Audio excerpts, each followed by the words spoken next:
प्राण्यांच्या प्रतिकृती असणारी पुण्यातील पहिलीच बाग आता नागरिकांसाठी खुली करण्यात आली आहे.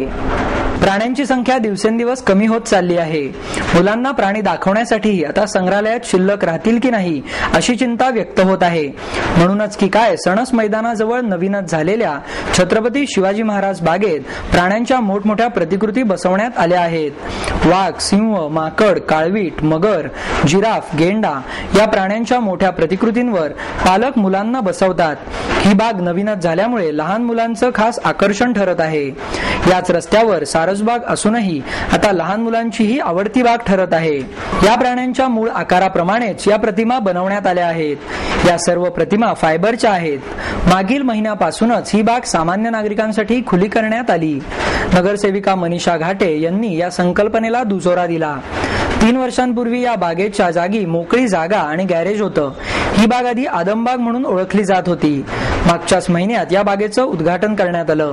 या बागेत लहान मुलांबरोबरच ज्येष्ठ नागरिक आणि तरुण लोकही येताना दिसतात. पालकही आपल्या मुलांना त्या प्राण्यांच्या प्रतिकृतींवर बसवून फोटो काढताना दिसतात.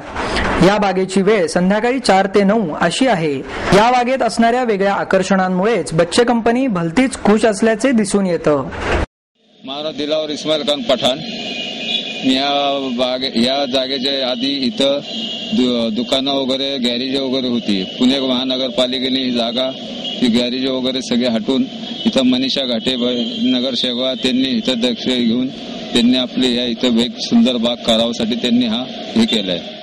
इथे खूपच छान बाग आहे. सारसबाग पण इथे जवळ आहे.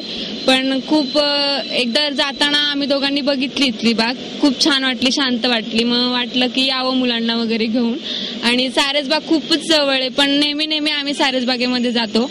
पण ही बाग खूपच छान वाटली, शांत वाटली. ते नवीन हे बसवलेत प्राणी वगैरे खूप छान आहे, मोठे मोठे बसवलेत. परत मुलांना खेळायला पण खूप छान आहे. ते उंच वगैरे प्राणी सारसबागमध्ये असं नाहीयेत. आणि इथं वेगळं काहीतरी म्हणून खूप छान आहे बाग. त्याच्यामुळे इथे आले. आशा प्रकाश केदारी. ह्या बागेमध्ये म्हणजे प्राण्यांचे स्टॅच्यू लावले, त्यामुळे ह्या बागेचं लहान मुलांना फार आकर्षण झालेलं आहे. कारण ह्या स्टॅच्यूवर बसून त्या प्राण्यांचा अनुभव घेता येतो ना, त्यामुळे सारसबागेपेक्षा ही बाग लहान मुलांना फार आवडायला लागली आहे. आणि अजून जरा खूपच प्राणी असतील इथे लावलेले किंवा अजून जरा सजावट केली तर ही बाग एकदम छान वाटेल सारसबागेपेक्षाही.